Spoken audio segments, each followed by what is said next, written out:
Our God the Father, who is always turned toward his children in love. Help us to stand in that love, to receive that love, to be settled because of that love, to be secure because of that love. Yeah. Bring more of your love into our lives today. Help us to be open. Bring down walls there, blockages to receiving.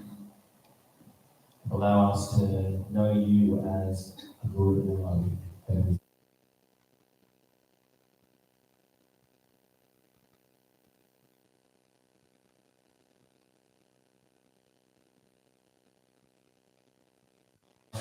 through our text today. With our kids' life starting as well now, so please keep up.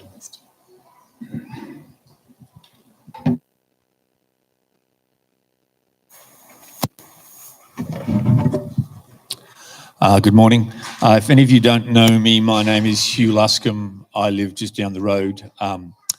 I, for some years, studied lots of things, and hopefully all of that will help us today to understand what it is the Lord might be saying to us. And if it doesn't, then that's probably my fault. I got a bit anxious this week. I'm reading through this text and thinking, okay, how do we do this? And I found myself getting this sort of weird sort of anxiety. I meant to somehow, tell you what God thinks. I'm like, that's so I'm hopefully going to say some things that are helpful based on what Jesus said, and that's my plan. Let's begin. Ask, seek, knock. That's what we're talking about today. And it's Matthew 7, verses 7 to 12. If you want to grab your phone or your Bible or whatever you've got and open up there. This is the third last in our series on the Sermon on the Mount. And we're going to say a couple of things very quickly. If something I say sounds strange, then put your hand up or just say what or whatever. Because sometimes I go, you see.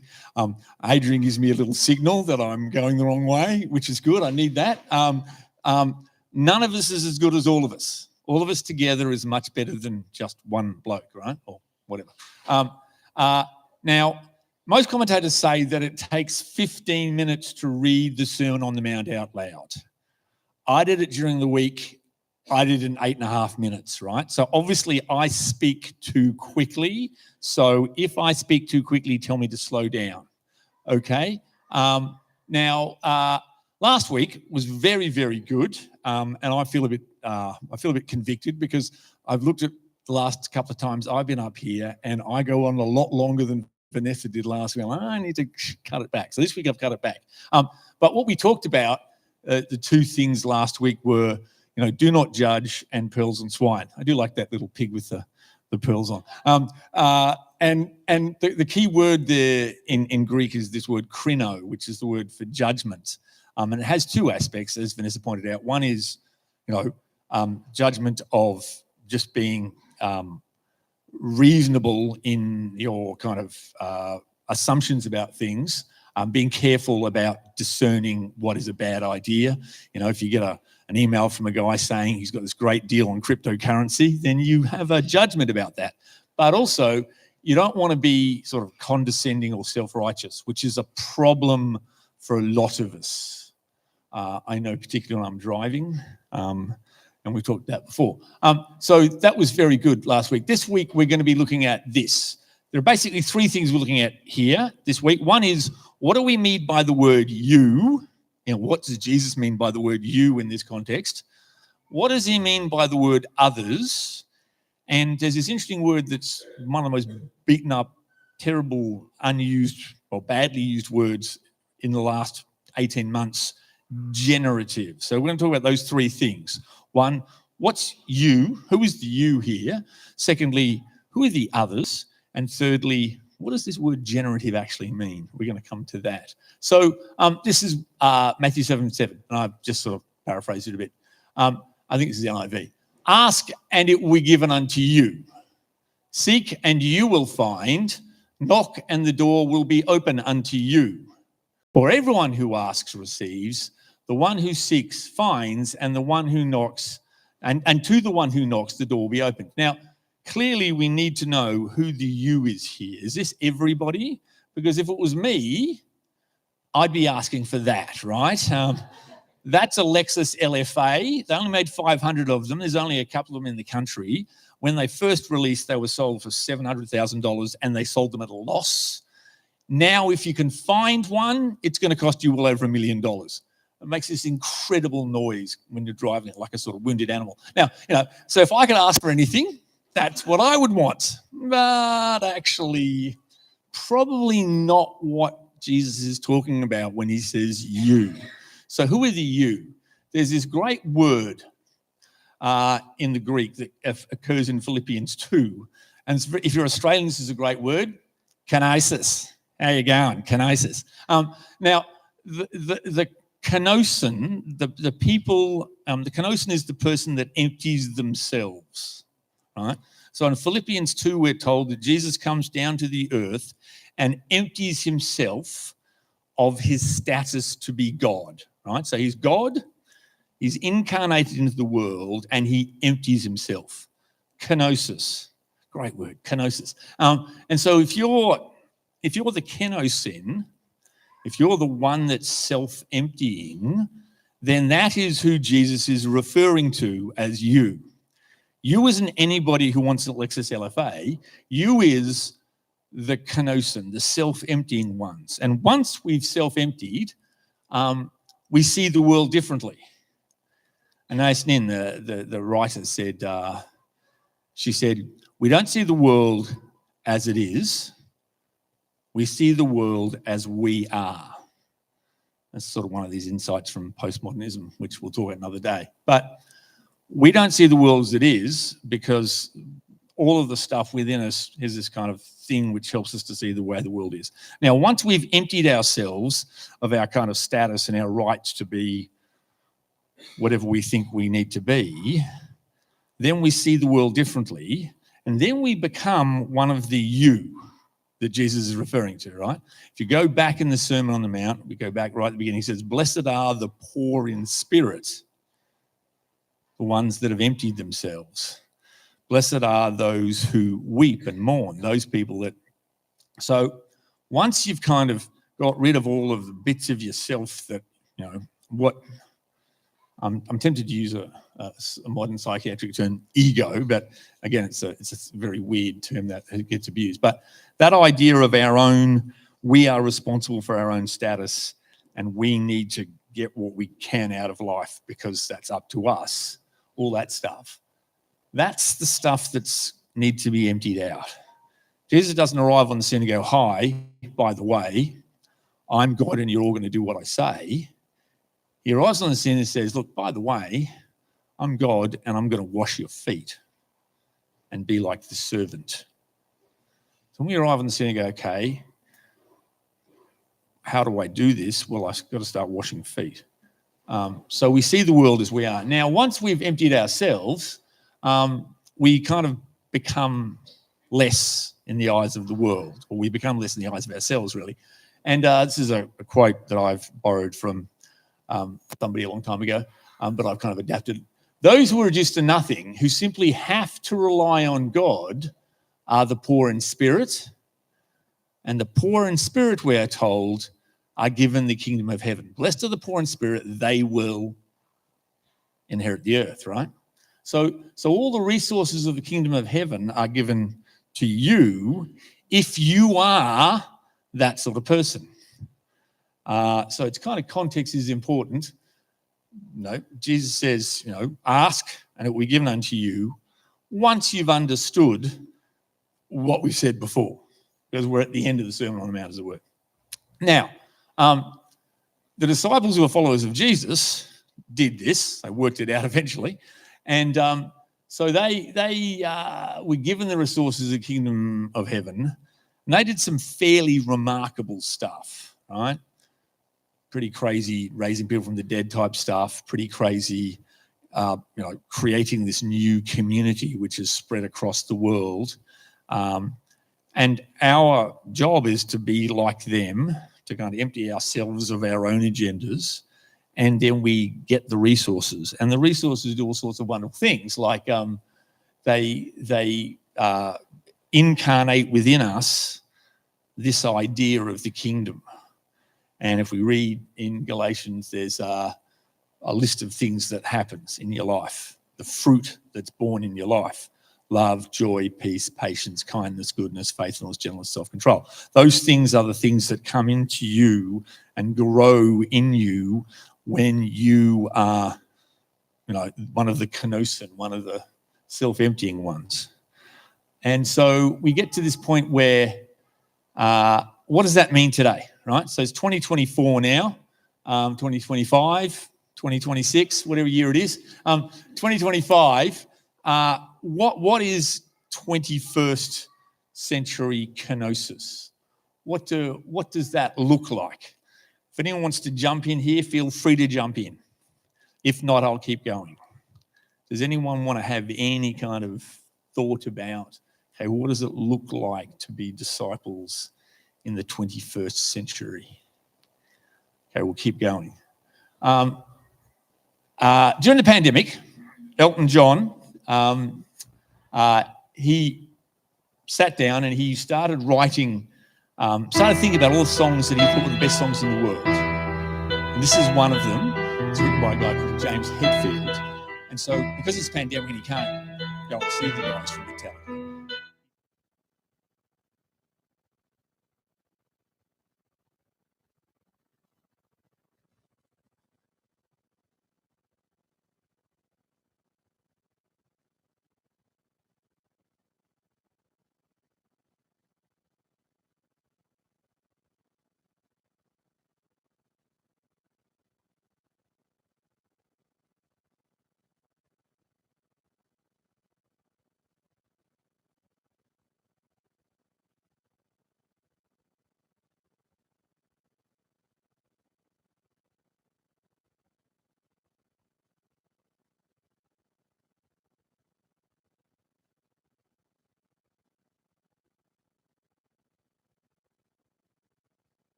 I find in you. Every day for us something new. Open our minds to a different view, for a different view, and nothing else matters. I don't know if you know, this is a song by a band called Metallica, heavy metal band. When they play this song at concerts, thousands and thousands of people sing this chorus. It's really interesting because I don't know how many of them know, and I don't even know if James Hetfield knows. He's actually quoting Matthew chapter 7, right? I trust, I seek, I find in you. Seek and ye shall find. Every day for us something new, open mind for a different view, nothing else matters.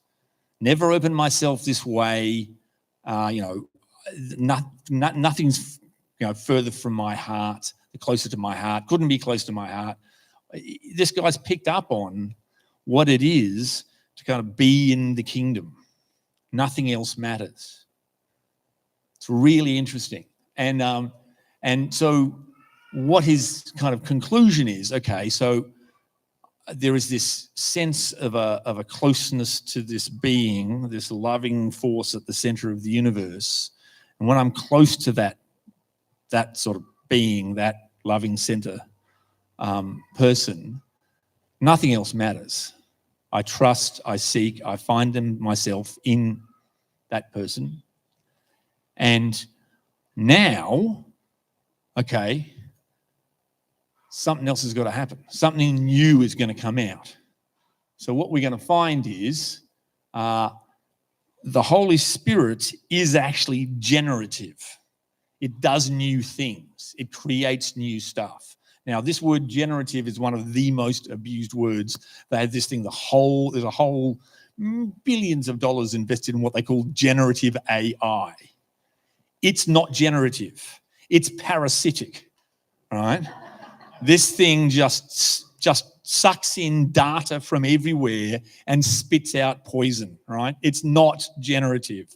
It is a parasite calling itself generative because it can't admit that it's a parasite, right? So, but if something's truly generative, it actually creates new, useful, helpful, beautiful things, right? That's what generative is. So it just amazes me. The other word that blows my head off at the moment is this, this expression that people use, gaslighting. Like, it's like every person that I've heard use the word gaslighting on any video or whatever is trying to excuse their own behavior by accusing the other person of saying something wrong. It's like, what? Anyway, it's by the by. Generative is not sucking everything out of the internet and spewing out poison. Generative is actually making something new and good and helpful. And so when we continue on in this passage, we find Jesus says, if your son asks for bread, will you give him a stone? Or if he asks for a fish, will you give him a snake? If you then, who are evil, know how to give good gifts to your children, how much more will your Father in heaven give good gifts to those who ask him? Again, the who is there. Who are these people? These are the people who are the kenosin, the people who are thinking about what's best for other people, what's best for building the kingdom. Now, the key word kind of here is who are the others? We'll come back to that. Whatever you wish others would do for you, do also for them. For this sums up the law and the prophets. This is the last verse we're looking at today, 7 to 12. Now, what's interesting is this is what they call the golden rule, or sometimes it's called the golden rule. I don't know if it's best to call it the golden rule or it would be better to call it the golden invitation. Because I don't think, I come back to this theologian who said, whatever Jesus came to do, whatever it was he was doing, he was not trying to start a new religion. Okay, that wasn't what he was about. He was trying to create more whole people. He was trying to create, better humans, a better version of humanity, a better version of each person. He wasn't trying to start a religion. So by having rules kind of gives us this idea that the whole thing is about a religious system, and it's not about a religious system. It's about an invitation to live differently. It's not about behavior modification. It's about soul transformation, right? It's about us being different people. So, I mean, it's okay to call it the golden rule, and lots of people have, but maybe better to call it the golden invitation, because what we're being invited to is to do things differently. We're not being told you have to do this. We're being invited to do something different. And an invitation is different to a rule. I was about to go off on a tangent, but I won't. Okay. Treat others as you would want them to treat you. Now, the key word here is, who are the others? In this context, the others is everybody, even the people you disagree with, even the people who don't like you. Treat others, that is, everybody, the way that you want to be treated, okay? Now, some of this is about our habits we can train ourselves into. Some of it is about, like being polite in traffic, which I'm not very good at. Some of it is about saying thank you to people, being grateful. Gratefulness suddenly has become big in psychology about good for your mental health to be grateful. Somebody's been saying that for thousands of years. Anyway, and then there's also this thing, active listening, which is very good. So when people talk to you, you listen because you want to be heard and they want to be heard. So you say back to them what they've just said to you and you actively listen. So all those stuff is a part of this thing about others, treating others the way you want to be treated. Some of it's about understanding that the people that you are struggling with, because we're all struggling with some people, some of them are having a bad day, some of them having a bad year, and some of them are having a bad life. Henry David Thoreau said, the mass of people lived lives of quiet desperation. And as I have become more aware of more of what's happening in more people's lives, I end up feeling sorry for an awful lot of people. I've been divorced twice, and I got through my divorces. Both of my wives ran off and slept with other blokes. And I got through both of those things because I had this deep faith in Jesus. And I talk to people who are also divorced, and I kind of think, how did you survive that? Like you know, these people are walking kind of wounds, and their life's been kind of by this thing, and you go, wow. And so if they behave in certain ways, you kind of go, well, it's sort of, you know, that's their life has been trashed. Other people's lives have been trashed by all sorts of things. People have had accidents. People have been involved in all sorts of stuff, and a huge amount of people are just holding it together. And so once we understand that, we go, okay, how do we, you know, if I was in that situation, what would be the best thing that I could do for that person? And I think going back to here, a lot of that is about active listening, listening to what the person's saying to you. And once you've really understood what they've said to you, you kind of get a better idea of how it is you can best help them. So that's a couple of the things. I think the big thing is, if we're going to be the kenosin, if we're going to be the ones who are the you that Jesus is talking to, the ones that have emptied themselves and are now actively trying to care about other people, then we have to particularly embrace the people who are not like us. You know, I get very concerned when there was a song that some of the Pentecostals sing a while back, all over the world, people just like us are worshipping Jesus. And I'm going, yeah, maybe it'd be better if all over the world, people who are not like me are worshipping Jesus. That'd be better. But anyway, and if you think this is negotiable, I can tell you know, to quote a podcaster, you haven't read the literature, right? Matthew 5, love your enemies. Luke 10, the Good Samaritan.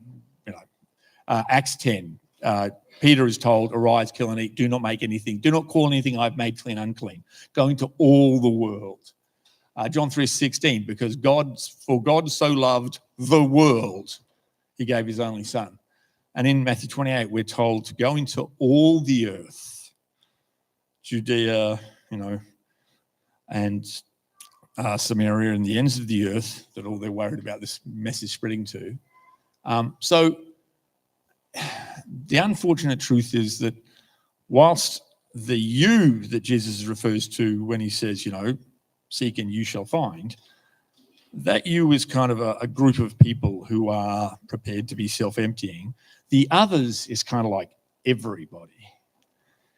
That's kind of okay. And particularly the people that we don't like.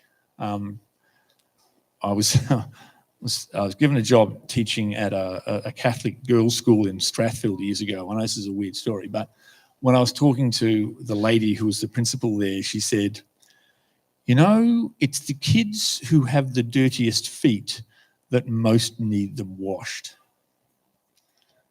Yeah.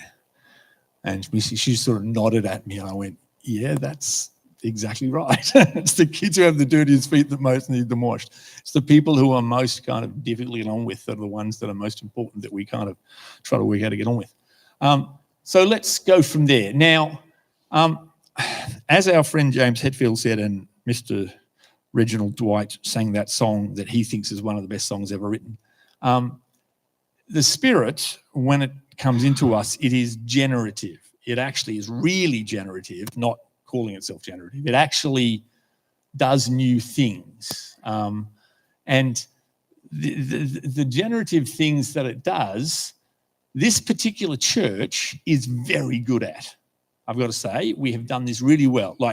And classic example, out on the table out there, you'll see the really useful gift guide, or whatever it's called, the tier fund called really useful gift guide. We call it something else. We call it it's in my pocket here. Your Better World gifts order. When you partake in the Better World gifts order, you are part of this generating good things in other parts of the world that will help other people who are very different to you. So there's one example of that. Another example of that is, and this is the one I was having with an atheist the other day, and he was talking about, I said, well, if you're an atheist, who do you thank? He said, oh, you thank the universe for every breath you take. And I went, I don't thank the toaster for making my breakfast. The universe doesn't have a person. Anyway, if you go down to Wahroonga, and our friend from this church is actually in this hospital at the moment, there is a huge hospital. Now, the reason why that's impressive is because Seventh-day Adventism as an idea, became popular the same time that people started saying, hey, I'm an atheist. Right? Atheism as an idea and Seventh-day Adventism an idea have started up at about the same time, the mid-1800s, when there was lots of more education. I've never been to a great atheist hospital. All right? If there is one, I'll take my mum there and get a leg fixed. But there is no great atheist hospital. This place in Wahroonga, I think, last time I checked, is the largest employer in Ku-ring-gai.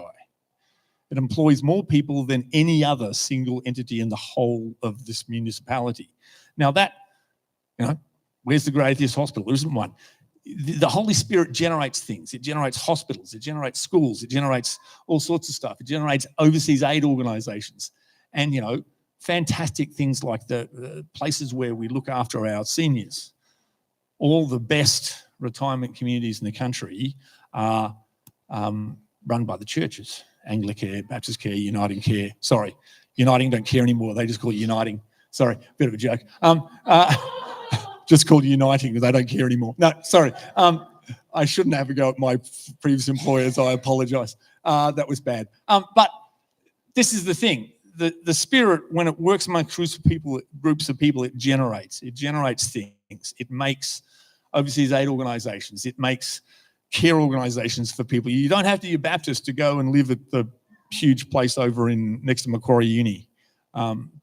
Is that called Marsfield, BCS Marsfield, or anyway, whatever it's called. Again, hospital, huge, and does fantastic things. And, outside. Now, another thing we do, we have our own personal little church thing that we have done that is massively impacting the lives of people overseas. And that's just been birthed out of this church. There's one lady who's a midwife for this thing. And now that is just a classic example of how the Holy Spirit is working in this community to generate something good for people in other parts of the world that are never going to pay us back. Totally cool that they never pay us back. We don't want them to pay us back. We just want them to have better vision. And so we got behind Steph and she started this thing. Now, if you, next time you're on the internet, just type in See Together. That's their little logo, See Together and Life in Focus. People from this church have given all sorts of stuff, chunks of money and stuff to Steph. And we've also sent Steph over to overseas several times. And she has birthed this fantastic organisation. So we as a community are really good at this, and it warms my heart. And when people say to me, what do you do on the weekends? I go to this amazing church where most people speak Chinese, and we build organisations that help people in the third world. And they go, really? You're making that up? And I'm going, no, that's what I do. Anyway, so, that's fantastic. Praise the Lord for that. Now, looking forward, we've got stuff like Baptist World Aid, and we've got Baptist Care, and we've got this See Together. There's one thing that I'm wondering whether this is the thing that Spirit wants us to see. I don't know. That's why I'm sitting there during the week going, well, this stuff's great, this stuff's great. I think we need to go this way, but I might be wrong about this. But we're going to have a chat. And please jump in at any point if you think that I'm... Okay. This is an aerial photograph of where we are, right? So this is Gordon Baptist Church here, right? That little where the mark is, right? Now, across the road here, some blokes bought 5 of those houses. There's going to be 110 apartments across the road sometime in the next 10 years, right? Another guy's bought the apartments, bought all the houses down the back here on this little laneway. There's going to be another 100 or so apartments down there. Now, we can go, oh, it's terrible, blah, blah. I don't think we can stop it, and I don't know that it's terrible, because as I look around this room, I'm thinking, yeah, there's more people my age than there are people in their 20s. I used to hang out at the back with people in their 20s. None of them can afford to live here, right? So if we're going to have these units across the road, now, the proposal for these units across the road here, 110 apartments here, the traffic is going to be a nightmare because they're going to have a driveway at the laneway, and I don't know how anyway, it doesn't matter. But some of those are rent-controlled units, right? So there are going to be people, younger people, who can actually afford to move into this area with these new apartments being built, right? And same down the back here. There's going to be people... Now, when those people move into this area, how are we going to engage? Because we don't get to choose whether or not that's going ahead. They've got this thing called SSE, State Significant Development. They're going to bypass council, right? You can jump up and down at council if you want. I don't think you're going to stop it. Problem on the other side, at the moment, I was looking at all the proposals that have been approved in the country. There's a massive gap between the number of things that are approved and the number of things that we have people and resources to build. So it's like, it's not being held up by approval, it's being held up by the fact that there aren't enough guys to build it. Everyone's building the new airport or whatever. So when these people move in here, and that's going to happen, and there, and there, what are they going to find when they come here, is my question. I think, John and Lynn Church did an amazing thing going around when people were moving to this area and giving them welcome packs all those years ago, and has led to where we are now. I just think that's maybe something we could be thinking about and praying about now, because that is on its way. And in a few years' time, going to be a lot of people moving into the area. How are we going to interact with them? So that is all I want to say today, unless anyone has any questions that they want to raise about anything that I might have said. Any questions, comments, thoughts? If there aren't any, I'll be quiet and you guys can come up and do some more singing, I think. And I'm going to sing a song about this idea of being generative, actually generative, not pretending to be generative.